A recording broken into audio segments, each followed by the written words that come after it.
السلام علیکم ورحمۃ اللہ وبرکاتہ۔ نماز کے اندر سورہ فاتحہ پڑھنے کی متعدد احادیث ہیں احادیث کی کتب کے اندر۔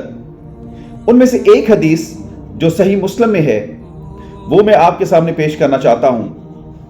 حضرت ابو ہریرہ رضی اللہ تبارک و تعالی عنہ کہتے ہیں کہ نبی کریم صلی اللہ علیہ وسلم نے فرمایا، من صلی صلاۃ لم یقرأ فیہا بأم القرآن فہی خداج خداج خداج، کہ نبی کریم صلی اللہ علیہ وسلم نے فرمایا کہ جو شخص نماز پڑھے اور اس میں سورہ فاتحہ نہ پڑھے تو اس کی نماز ناقص ہے، ادھوری ہے، نامکمل ہے۔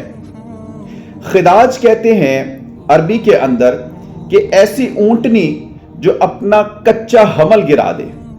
جس طرح اس اونٹنی کا کچا حمل گرا ہے وہ نامکمل ہے، ناقص ہے، ادھورا ہے، اسی طرح نبی علیہ السلام نے فرمایا کہ جو شخص سورہ فاتحہ نماز کے اندر نہیں پڑھتا تو اس کی نماز نامکمل ہے، ناقص ہے، ادھوری ہے۔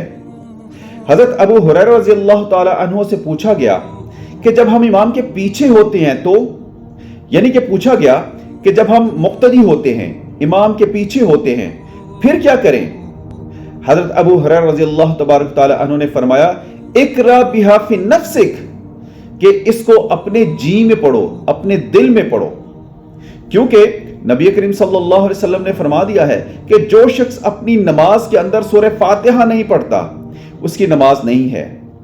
آگے حضرت ابو ہریرہ رضی اللہ تبارک تعالی عنہ کہتے ہیں کہ نبی کریم صلی اللہ علیہ وسلم نے فرمایا کہ اللہ رب العزت نے نماز کو اپنے اور اپنے بندے کے درمیان آدھا آدھا تقسیم کر لیا ہے، بانٹ لیا ہے۔ اس میں جو اس کا بندہ اس سے مانگتا ہے وہ اس کو عطا کر دیتا ہے۔ اب حدیث کے ان الفاظ پر غور کیجئے گا کہ اللہ رب العزت نماز کس کو کہہ رہے ہیں؟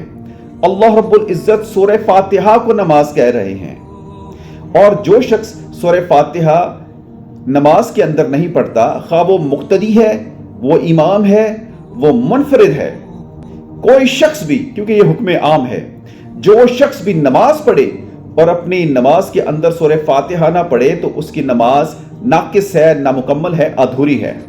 اللہ رب العزت ہمیں نمازوں کے اندر سورہ فاتحہ پڑھنے کی توفیق عطا فرمائے، آمین۔